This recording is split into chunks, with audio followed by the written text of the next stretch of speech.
Bom dia, boa tarde ou boa noite, meus amores. Hoje a gente vai continuar falando sobre a colonização do Brasil, certo? O que nós vamos fazer hoje, então? A gente vai compreender o funcionamento administrativo da colônia e a influência da Igreja Católica no Brasil, certo? Certo. Então, na aula passada, a gente vai dar uma relembrada agora. Eu coloquei aqui uma imagem, você deve estar vendo, de uma pessoa, né, das comunidades indígenas. E aí ela tem a bandeira do Brasil cheia de sangue, né? A gente falou na aula passada que indígenas se refere a muito mais do que uma característica, que as pessoas confundem, acham que a índio é aquele que está na tribo. Não, nada a ver. Indígena é uma etnia. Então, se o cara está numa tribo ou se o cara está na cidade, isso não retira a etnia e a identidade dele, né? Que é uma coisa muito mais ampla. E a gente também falou sobre as capitanias hereditárias, também está aparecendo aqui a imagem agora, né? A divisão dessas capitanias, como se organizaram. Falei para vocês, encerrei a aula passada falando que as capitanias hereditárias não deram certo. Confere? Então tá bom. Então começou a ser feito o chamado governo geral. O que é o governo geral? O governo geral foi uma estrutura administrativa organizada pelo rei lá de Portugal para não perder suas terras. Por quê? Porque muitos capitães donatários não estavam dando conta, né? Exigia muito deles para administrar as terras que eles receberam. Então, para apoiar esses capitães, para apoiar essa elite portuguesa que estava no Brasil, foi organizada essa administração central, certo? Esse era o objetivo. E a função era o quê? Garantir proteção, a organização, a cobrança de impostos, a comunicação entre as cidades e tudo mais. E uma das primeiras ações que foram tomadas foi fundar uma cidade para ser o eixo central da colônia. E essa cidade qual é? Olha aqui a imagem. Tcharam! Pode pôr a tela cheia se quiser, o editor. Essa cidade é a cidade de Salvador da Bahia, né? A primeira capital do Brasil. Ela estava razoavelmente bem centralizada dentro das colônias. Eu quero que você olhe de novo aquele mapa das capitanias, se o editor puder colocar ele de novo aqui. Quero que você olhe de novo que essas capitanias, elas estavam num pedacinho, na lasquinha do Brasil hoje. Muito do que é Brasil hoje não era, tá? Não existia. Lembra do Tratado de Tordesilhas, que vocês aprenderam lá na aula das grandes navegações. Então, estava dividido ali, com uma linha imaginária, lógico, né? Um pedaço que era de Portugal e um pedaço que era da Espanha, certo? Então, um pedaço do Brasil, que era o Brasil na época, era pequenininho, era estreito. Mesmo assim, se você parar para pensar que não tinha avião, nem carro a gasolina, né, que era tudo ou de carroça ou de barco, você vai concordar comigo que era um trabalho grande administrar daquela cidade, né? Só de Salvador. Então, mesmo assim, teve que se formar outros polos, outros pontos administrativos, tá? Nessa imagem que foi colocada aí, você consegue ver que lasquinha é essa, né? Então, olha só, era uma cidade nova, uma cidade pequena, Salvador ainda, para administrar lugares que eram distantes, que era difícil acesso, não tinha um WhatsApp, né? Para receber na hora a mensagem do governador geral. O governador geral criou uma lei, um imposto, pá, todo mundo tá sabendo, não tinha isso. Então, era uma rede de comunicação bem complicada, certo? Então, como que fez? Organizou em câmaras. Essas câmaras eram, que nem Câmara de Vereadores, tinha representantes nas cidades para poder ajudar nessa administração. Mas para participar dessa Câmara, para votar e para poder ser eleito, você tinha que fazer parte de uma classe que era chamada os homens bons. O que era ser um homem bom naquela época? Primeiro, ser rico, dono de terras. Segundo, você tinha que provar que você não tinha uma mancha na sua hereditariedade. Então, não existia, por exemplo, qualquer pessoa que tenha sido judeu, indígena ou africano na sua árvore genealógica. Resumindo a ópera, tinha que ser descendente de europeu e rico, né? Para poder participar. Sabe aquele negócio de burguês safado? Era mais ou menos isso.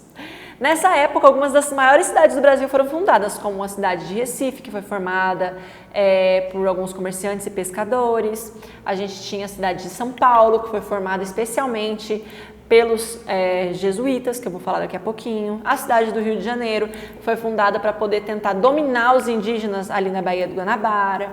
Enfim, a gente tem aí as maiores cidades do Brasil, né, ou mais antigas, fundadas nessa mesma época. Além disso, também o governador-geral, ele tinha o apoio de alguns outros cargos, como ouvidor-mor, como, enfim, era cargo de juiz, era cargo de administrador, era cargo militar, várias funções, certo? Agora a gente vai parar um pouquinho para observar uma imagem, tá? Essa imagem que vai aparecer. Se o editor quiser me pôr bem pequenininho agora, aparecer a imagem aqui. Vocês estão vendo ali o que é? Observa bem. Pronto, essa imagem é de Oscar Pereira da Silva e ela representa o quê? Muitos nativos, muitos povos originais, os indígenas, observando a ação de um padre, né, e uma cruz ali. Para a gente compreender bem essa imagem, eu quero te falar o que estava acontecendo com a Igreja Católica lá na Europa. Porque lá na Europa, rolou nessa época várias reformas protestantes. Ou seja, algumas outras igrejas cristãs começaram a aparecer. Até então, você imagina aí, até então a única igreja cristã que tinha era a Igreja Católica, que é uma igreja romana. Né? Então, lá do século I, por aí, do século II, surgiu essa igreja. Então, a gente tem a instituição mais antiga da história que perdura, que é a Igreja Católica, certo? Certo. E aí, naquela época, começaram a se questionar algumas coisas que a Igreja Católica fazia. Né? Na época, ela estava cometendo uma série de infrações, né? Que causavam um certo desconforto na população.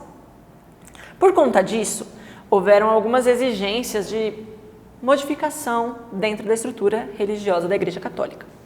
E a igreja, vendo que estava perdendo seus fiéis e que estava surgindo a Igreja Luterana, que estava surgindo a Igreja Anglicana, o Calvinismo, ela se vê na necessidade de parar o que ela fazia e reanalisar a sua estrutura. Então, a gente tem o Concílio de Trento, que foi uma reunião onde vários membros, vários chefes da igreja decidiram o que a gente faria agora. E nessa reunião foi criada uma instituição, né, que era a Companhia de Jesus, ou os jesuítas. E essas pessoas, elas iriam reeducar as famílias, isso lá na Europa, e também conquistar novos fiéis nas novas terras. Tá? Outro ponto importante é entender, e o que Portugal tem a ver com isso? Né? E o que Portugal tem a ver com isso? Portugal era um reino muito católico, assim, ó, reino irmão da Igreja Católica, tanto Portugal quanto a Espanha. Então, passou a responsabilidade de educar e de catequizar aos índios a Igreja Católica. E no fim das contas, se você parar para pensar, essa igreja, ela acabou aculturando os índios. O que isso significa? Significa que tirou as características culturais originais daquele povo e ensinou outra, certo? Então, agora é assim que se faz, agora é assim que se vive. E eu quero que você pense, será que isso dificultou ou que isso facilitou a vida dos índios? Por quê? Porque os índios, eles perderam muito daquilo que eles acreditavam, que eles pensavam, por medo, né? Era um sistema de muita ameaça, que eu vou te explicar daqui a pouco melhor. Então, a gente estava ali falando, né, sobre essas questões de ter facilitado e dificultado, e aí a gente tem que pesar algumas ações que a igreja fazia, que eram, não só a igreja, desculpa, mas o governo como um todo, para depois chegar na igreja, que eram os aldeamentos e também os descimentos.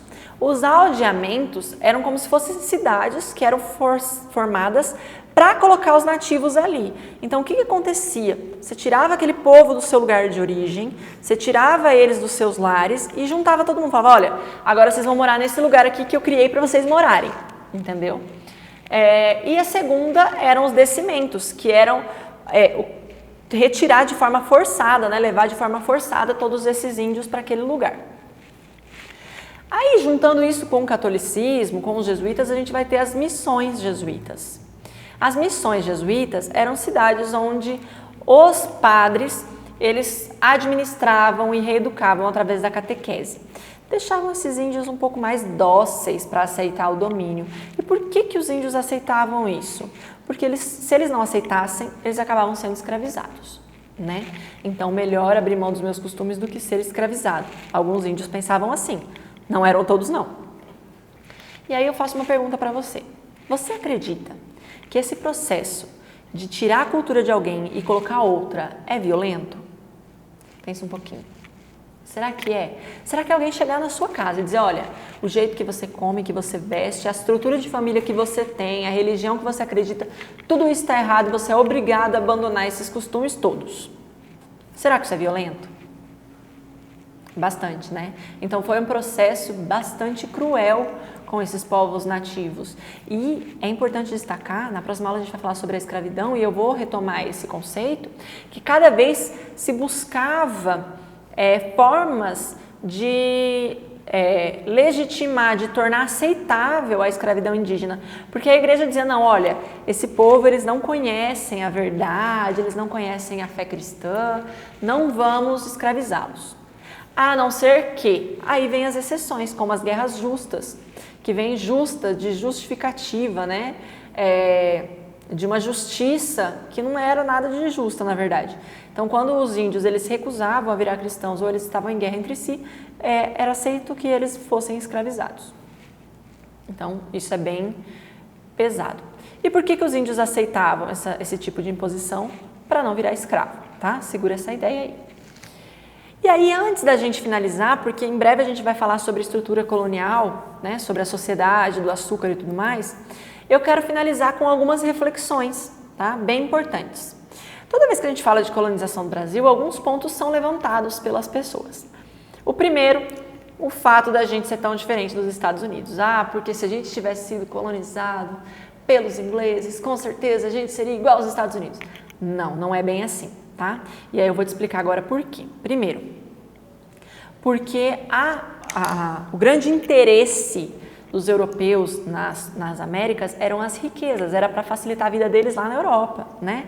E os Estados Unidos, assim como o Canadá, eles tinham um clima muito próximo do clima europeu. Por quê? Quando a gente pega o planeta Terra, tá lá o planeta Terra bonitinho, a gente divide ele, certo? Faz uma linha no meio. A parte de cima dessa linha e a parte de baixo dessa linha, conforme vai ficando mais distante do meio, vai tendo umas características da natureza muito próximas, muito parecidas, certo?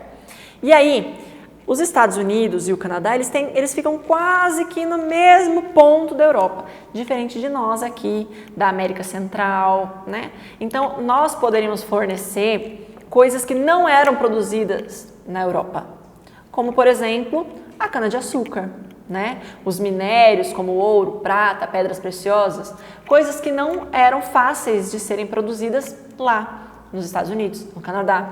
Então, o que essas regiões do norte, né, lá de cima, produziam? Basicamente trigo. Só que trigo também era produzido na Europa, então a Europa não via muito com aquele, nossa, que interesse. Outro ponto importante é que grande parte, para a gente não dizer os maiores países em índice de desigualdade, quase não sai, desigualdade social, de crise, de pobreza, foram colonizados pela Inglaterra. Tá? E a Índia, que não me deixa mentir, né? Então, acreditar que se fôssemos colonizados pela Inglaterra seria diferente é o conto da carochinha, tá? Outro ponto importante que a gente ouve muito é dizer que o Brasil é assim, tem muita corrupção porque foi colonizado por criminosos. Gente, no século XV, XIV, XV, XVI, era crime você falar mal da roupa do rei, entendeu? Então tinha coisas que eram crimes que não são crime hoje, tá? Era muita perseguição política, existia sim crimes mais como roubo e tudo mais, existia. Mas outras coisas que a gente trata como crime hoje não era, por exemplo, estupro. Eram poucas sociedades que viam estupro como um crime do homem, tá entendendo? Imagina que hoje ainda você vai e tem gente que fica achando que a mulher facilitou o estupro. Então você pensa no século XV, como é que era isso, né? Então, crimes é uma coisa muito pesada. Além do mais, todas as colônias foram fundadas por criminosos da sua época. Gente indesejada. Imagina se você tivesse uma terra... Aliás, imagina se você tivesse um pedaço de terra em outro planeta, certo? E lá tem, para você sustentar, imagina a luta que é. Você tem que dar um jeito de descolar água, né? Você não vai mandar para lá as pessoas que você quer mais longe de você? Foi isso que os países da Europa fizeram. Né? Então, desde criminosos que eram pessoas perseguidas politicamente, até pessoas que tinham a religião que o rei não queria que tivesse no seu país. Então a gente vai ter uma série de pessoas que sim, saíram dos seus países de origem, né, das suas nações de origem para as colônias, porque eram indesejados. Isso não foi só no Brasil que aconteceu, certo? Outra questão é a negligência salutar da Inglaterra. O que isso significa? Como a Inglaterra tinha lá aquelas terras todas e que não dava nada que pudesse enriquecer os ingleses, eles não estavam nem aí. Então eles deixaram a própria sorte. E aí muitas pessoas acabaram indo para essa colônia para ter propriedade familiar. Até porque os ingleses falavam, ó, foi lá, morou lá, é seu, faça o que quiser, não tô nem aí. No Brasil não foi assim, nem no México, nem na Argentina, nem no Uruguai, nas colônias espanholas também não. Então, por quê? Porque era muito controlado, as terras foram entregues a pessoas poderosas, a pessoas ricas, para serem exploradas, certo? E aí você imagina, pensa comigo, o que é melhor? Trabalhar em um pequeno pedaço de terra para você mesmo ou trabalhar em uma grande fazenda para outra pessoa? O que é melhor? Então, muita gente via como uma chance estar nas colônias do norte, então largou tudo e foi para lá, para ter seu pedacinho familiar, né? Por isso que é tão diferente. Além da gente ver que essas pessoas elas produziam para viver, produziam gêneros diversos, que era para vender entre si, e a gente aqui não, né?